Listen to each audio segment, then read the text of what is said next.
Hello, Steve White, Trekmovie 89 for Steve Arts 89, Star Trek's Gatekeeper. Now, Mission Chicago, one of the panels that I found got the least attention was the Star Trek New Worlds panel, but Trekmovie.com has an article covering a lot of that, so I want to read through that, even though it's an article by Anthony Pascal, who I loathe. Okay, for personal reasons from the past. Okay. One of the most important panels at Star Trek Mission Chicago was the upcoming series Star Trek Strange New Worlds panel.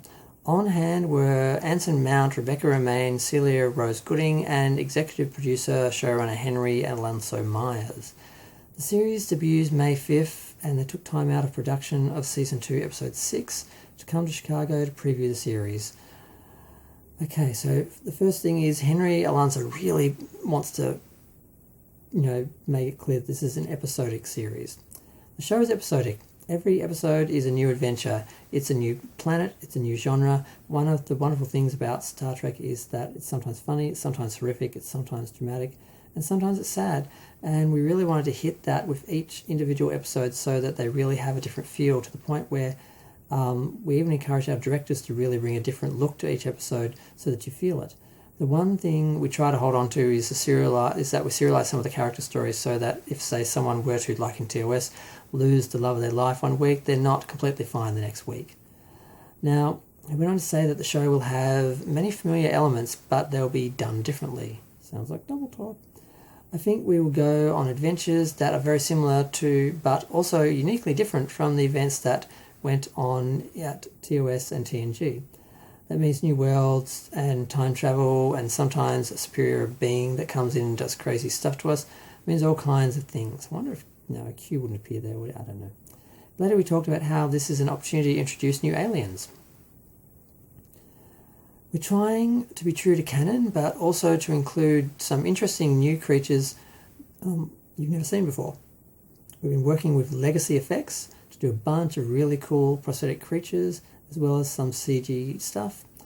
You will be meeting new aliens. That's new aliens almost every week.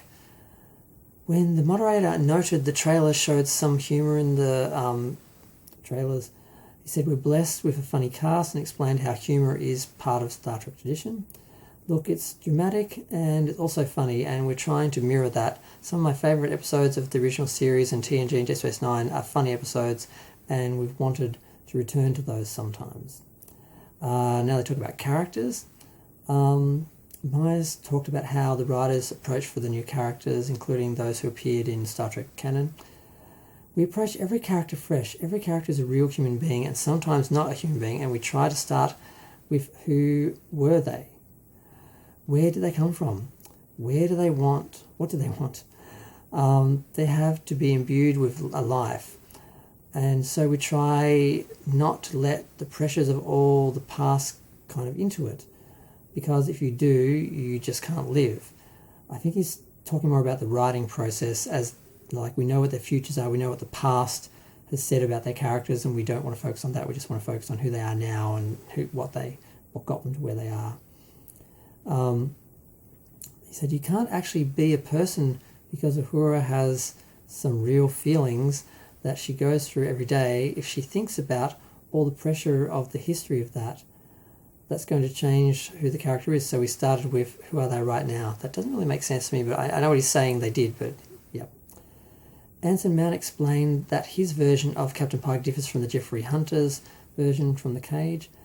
I was always aware of that performance. Obviously, I was a Trek fan since I was 8. I knew there was a departure, but I have to go off what the material that's in front of me, which is the script.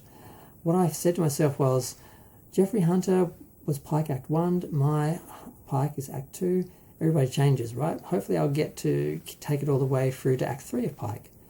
Rebecca Romaine noted there was plenty of opportunities to develop number 1, because she didn't have a name until she was, in The Cage. She was number 1. She's like a blank slate as far as characters are concerned. She only has about 14 minutes screen time. You only saw her doing the task at hand, and you don't know anything about that character until now. So it's been really fun for us to develop that character and get to know her. Yeah, it's great. It's a dream come true. I never felt like she was that undeveloped. I watched The Cage a lot of times. I felt like there was a lot there. Celia Rose Gooding talked about how she saw some of herself in Uhura's journey. I did a lot of soul searching for Celia to figure out where she was in that life, because a lot of Cadet Uhura's life and Celia's life sort of blend in different places. We're both very young people in the industries we work in. I'll call staff leader industry for now, laughs. But both of us are very young and very excited to be part of something. And the beauty about where Nyota is right now, she's figuring out what she wants to do, and she doesn't know her future like we do. But just like she's just taking it day to day. That is something that I'm also trying to do. And so I try not to jump the gun and think about, oh, well, we know 10, 20 years in the future, this is where we're going to be. I try not to think about that, because that's not what's on her mind. What's on her mind is getting through today and then figuring out each and every day, as I am, as we all are as people. Of all the canon characters on the show, Spock is the most developed. Even Peck talked about how he has studied Leonard Nimoy's performance to make sure he gets it right. I focused on Leonard Nimoy Spock, of course, because that's our timeline. I mean, I was a fan of the Kelvin movies, but I tend towards Nimoy because that's who I became. I spent a lot of time with the original series and with Leonard Nimoy. When I prep my work, I hear his voice in my head and I say, is that right? I hope that he's with me as I do it. But at a certain point, I stopped watching so that I can kind of find it for myself. He said there's more to explore in Strange New Worlds for Spock than Peck explained. There's more to explore in Strange New Worlds for Spock, as Peck explained. I think there's a lot more nuance to explore in the series. We see deeper into his personal life and into him then, which is such a privilege and terrifying as well, because we want to do it properly, do it correctly, but yeah, it's been very exciting and very challenging. It's kind of cute. I don't know about the hair. Yeah. And then they talk about the Enterprise. The Enterprise is a growing character too. There was a lot of talk about the production design. Myers and Mount both talked about the approach to updating the look of the original series, the Starship Enterprise as well. For all of our craftspeople, the incredible VFX artists and our designer and our costumers, the things that we would talk about were, all right, how would they do it in TOS? And how would they do it if TOS were today? Doing it with today's sensibilities, today's visual effects, today's money, today's ideas. And that's how we've been trying to approach it. Mount, just aesthetically, our production designer Jonathan Lee did an amazing job marrying the original mid-century modern aesthetic that you saw on the original series with the updated Enterprise. You still get that sense that you're in the original 1701 Myers. The craziest thing about the set, we built a working starship. Every screen operates, every screen you can touch works. It's really stunning. Rebecca chimed in with Anson backing her up to talk about the Enterprise set and how it continued to expand. She said, the sets are gorgeous. Sometimes I just walk around and visit them and imagine that this is one cohesive ship. We spread out over several different stages, but they're just jaw-dropping. They're so beautiful, and let's not forget the Enterprise itself is a major character on the show. The Enterprise is sexy, groovy, and fun. They just built a set last week. It was so beautiful. I can't say what it is. Anson, that's the other thing. It keeps growing. The other day, Ethan and I walked into a set, and we were like, whoa. I can't tell you what it was, but I was like, whoa. Now they talk about the AR wall for Alien Worlds and engineering, which is something I suspected. Like Star Trek Discovery in Season 4, Strange New Worlds is using AR wall technology where the actors can perform inside a virtual set. Basically, they're just standing in front of screens. The actor and showrunner talked about what this technology has brought to the show, because in the past they would paint the wall of the set, or they would have a screen, they would project something that was already filmed onto the wall to be the set. And now they just have big screens and they create it in a CGI world, and then the actors just stand in front of that. So sometimes you can really tell that that's what it is, and there's a limit to what they can put in front of the set and what they can build practically versus what they can interact with. In some ways it's very expansive, in other ways it's kind of limiting.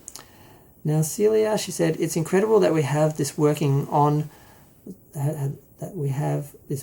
especially stuff with the AR wall. That is spectacle, and the thing that just blows my mind See, some of these people don't speak well, and I'm reading them, it makes me sound like I'm reading wrong. Sometimes it's just what they've said. Anson, we have the stage where the walls are basically made of high-definition screens. So when we go in, the CG environment is already done, and we're in that environment. So it's really just allowed us to blow open the scope of the planets that we're going to. You'll see. Henry, our artists spend a minimum of 4 months building all of those environments for the day that everyone arrives. The incredible thing about it is you see it on screen for months and months and months, and then you get in there and it literally moves with you. I will spoil that is where engineering is set, and it has allowed us allowed us to create an engineering set that looks like no engineering set of Star Trek before. It's really incredible, and that's part of the problem. The new engineering set is really just a balcony with some consoles and then a giant wall which no one interacts with, which is just this giant thing that's too big to comprehend, which seems to be their approach to technology on Discovery. Just make it really complicated because stupid people think technology is complicated and inconceivable, so they try and make it like that. So instead of like the original set, you had a warp core, you had things people interacted with. Now we're just going to have this giant thing that they're separate from because they can't interact with it because it's a wall. So I don't like that approach. We didn't have a real engineering set on the movies. We had a brewery, and then we didn't have an engineering set on Discovery, and Picard doesn't really have an engineering on the ship really. So I was really looking forward to an engineering set, but what we're getting is just a wall, so I'm not happy with that. Captain on the Bridge. The panel started with a special surprise for the audience when Anson Mount introduced a clip of the first USS Enterprise bridge scene from the pilot episode. Snippets from the scene were featured in various character promos released early in the month, but this was the full scene, which starts off with Pike and Spock on the turbolift going over the bridge crew assignments, noting that Una, number 1, is absent, with Spock explaining Command believes I will best serve the mission as Chief Science Officer. This leads to them entering the bridge and Pike saying he's going to have a new number 1 as he meets Lieutenant La'an's Noonien Sung, who explains she's been assigned as acting first officer. I don't really like her as first officer. I thought she was security officer. Where's Una? Where's number 1? Why are we missing out on an episode with her? He welcomes her aboard, saying she has some pretty big boots to fill, and tells Ortega to lay in a course for their destination, and then meets Cadet Uhura at communications, calling her the Prodigy. The ship then exits the space dock and warps off. After the scene played, Mount noted that fans shouldn't start rumours on Twitter, and that even though she's absent from the scene, Rebecca is still on the show. Well, obviously, but not on the ship in that episode. And that's the end of the article. They just basically say there's more to come of the coverage from Mission Chicago, and I can't believe that took more than 12 minutes to read out. I thought I could do that in 10. But yes, I'm not happy with the engineering wall. The wall is a good thing, but it's not much more sophisticated than just painting a backdrop on a set and then building the practical set that people interact with. You can do more with it, of course, but most of that would be done with special effects, and sometimes that is more expansive than the CGI on the set in the background. So I haven't been entirely impressed with what they've done with the AR wall so far, but some of it was impressive, but some of it really, you really just felt like, they're in front of like a screen.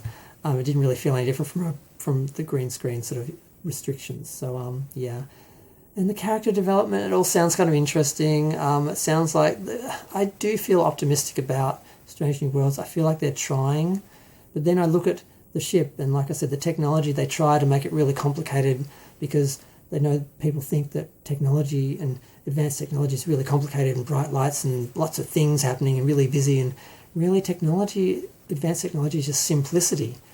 And that's what the original Star Trek understood. And this Star Trek doesn't get that at all. It's all in your face, look at us. It's just over-designed. And I'm just worried that it's going to be more than the look that's over-designed, that they're going to just do too much. I don't know. I'm trying to be optimistic. It's 2 weeks away, I think. Yeah, 2 weeks away. It's on the 5th. It's the 20th today, so it's pretty much 2 weeks away. But I don't know. What do you guys think from that article? What do you guys think from what they've been saying, what we've been seeing? And I don't know. I'm going to go. Feel free to share, like, comment, subscribe. Let me know what you think of all that. Yeah. The only thing that really bugged me was the AR wall basically being engineering.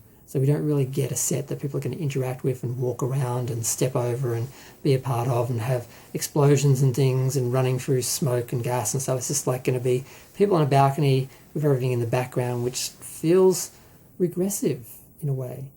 Like, well, we couldn't afford to build a set, so we're just going to have a wall that, you know, is in the background. I don't know. See, every time I get excited, something negative comes up as well. It's like a roller coaster ride with this show. It's like up and down, positive, negative, optimistic, you know, cynical. I don't know. Thank God it'll be over in 2 weeks. I'm going to go. Thanks. Bye.